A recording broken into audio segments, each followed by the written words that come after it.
Welcome to the LexIslamica video course series brought to you by the Advanced Legal Studies Institute, Islamabad.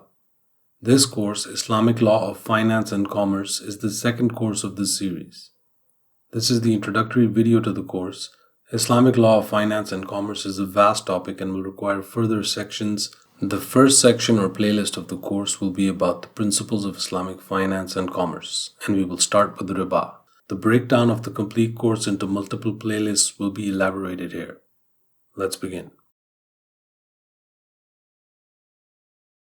We will begin by defining the structure of Islamic law of finance and commerce. Then we will describe the nature of the fundamental principles to be discussed, the significance of the principles for the economic system, the prohibition of riba as a prerequisite to the study or the initial principles, the major and minor principles, how knowledge of principles provides expertise, and the principles and financial qawaid fiqhiyah. We will then list down the further videos on the prohibition of riba as the initial list of principles. The structure of Islamic law of finance and commerce.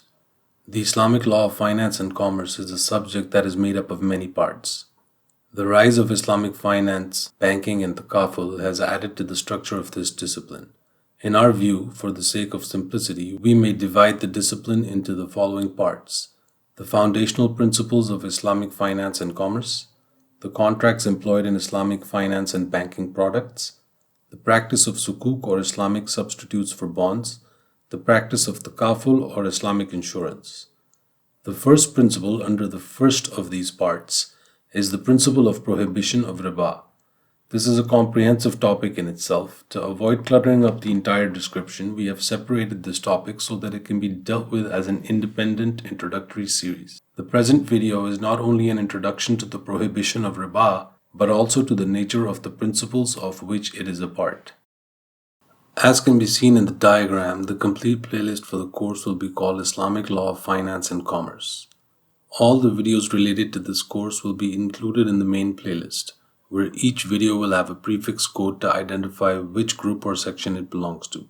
For example, this video starts with the prefix code of PIFC.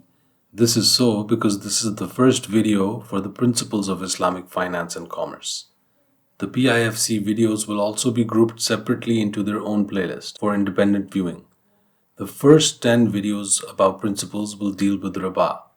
As riba is a very important topic, we will group these first 10 videos into a separate subset playlist called the prohibition of riba. However, the prefix codes will still be PIFC as they are principles.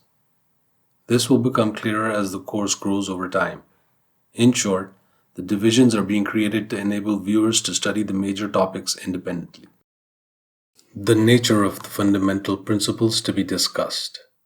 The nature of fundamental principles included. By fundamental principles in this course, we mean those financial and commercial principles that the Muslim jurists have derived from the texts of the Quran and the Sunnah. The principles may have been stated expressly in these texts, or they may have been implied according to the understanding and acumen of the jurist. These principles are purely Islamic, having been derived from the textual sources of Islamic law. They are to be distinguished from certain rules and principles that may be similar to those of Western law, like the rules for the formation of contracts, legal capacities, liabilities, rights and duties, and so on. The term principles, rules, concepts, and so on will be explained as we move along in the course. Significance of the principles for the economic system. It is absolutely essential to understand these principles through the writings and the thought of earlier Muslim jurists. These writings are more thorough and exhaustive as compared to the explanations of modern scholars. It is this understanding that explains to us how and why the Islamic economic system is different from the capitalist system. In this context, the explanations provided by modern writers sound unconvincing, because of which many people consider capitalism and the Islamic economic system to be quite similar. The explanations of the principles given by the jurists will reveal the true meanings that point out the real differences. Prohibition of riba as a prerequisite to the study. A prerequisite to the study of the fundamental principles of Islamic finance and commerce is the study of the first principle, that is, the principle of the prohibition of riba or interest charged by banks and moneylenders. The prohibition of riba as a principle determines the nature of the Islamic economy. It causes fundamental changes in the structure of a capitalist economy or any other economy and gives a different shape to the credit system that is so essential for commerce. Accordingly, the first half a dozen or more videos will be devoted to the elaboration of this vital principle. They have been deemed an independent series. The series will meet the needs of the viewer who is interested in the topic of riba alone and not in the remaining principles. Major and minor principles. After the creation and publication of the videos dealing with the first principle of the prohibition of riba, we will turn to the other fundamental principles of finance and commerce. There are two sets of these principles. The first set consists of what we consider major principles because they run across many categories of contracts, that is, their application and operation extends beyond a single category of contracts. In their operation, these principles are like riba, which applies to several categories of contracts. The rest of the principles, or the second set, are considered minor principles, as they are mostly confined to the individual categories of the law. Calling them minor principles, however, does not mean that they are less important. In fact, they are also mandatory and binding like the major principles.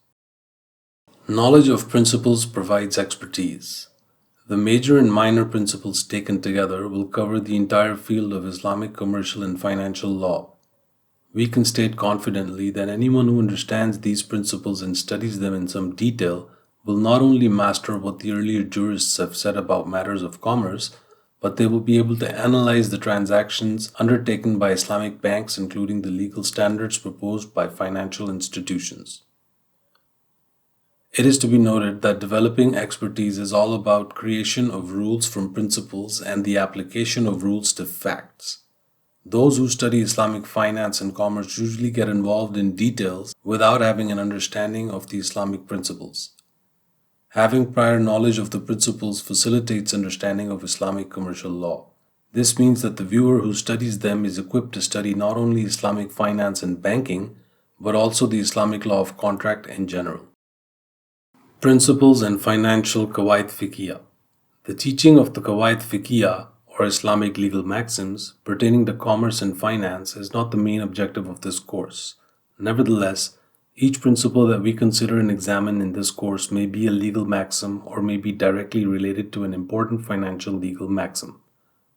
Many people have considered the study of these qawaid to be of great significance for the field of Islamic banking and finance. A thorough knowledge of these qawaid will be available to the viewer as a byproduct of this course.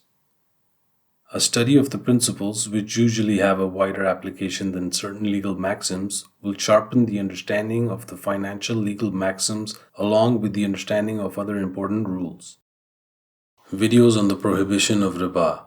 As stated above, the course will begin with the elaboration of the principle of prohibition of riba.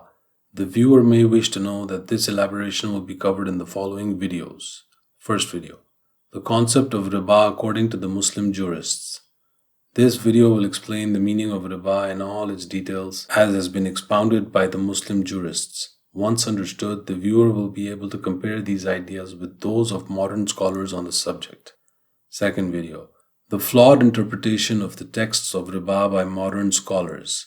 These scholars agree upon the prohibition, but their method of interpretation has brought in some distortions that need to be removed.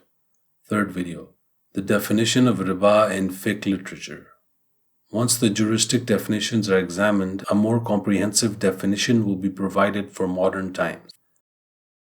Fourth video, the rules for identifying the presence of riba in transactions. These rules not only help in identifying the existence of riba, they also promote detailed understanding. Fifth video, the meaning of then, debt, and currencies. This topic has confused many and we consider it to be of great significance. Sixth video, the prohibition of riba and commercial qard, or loan. Seventh video is copper coins, fulus, cannot be a basis for fiat currency.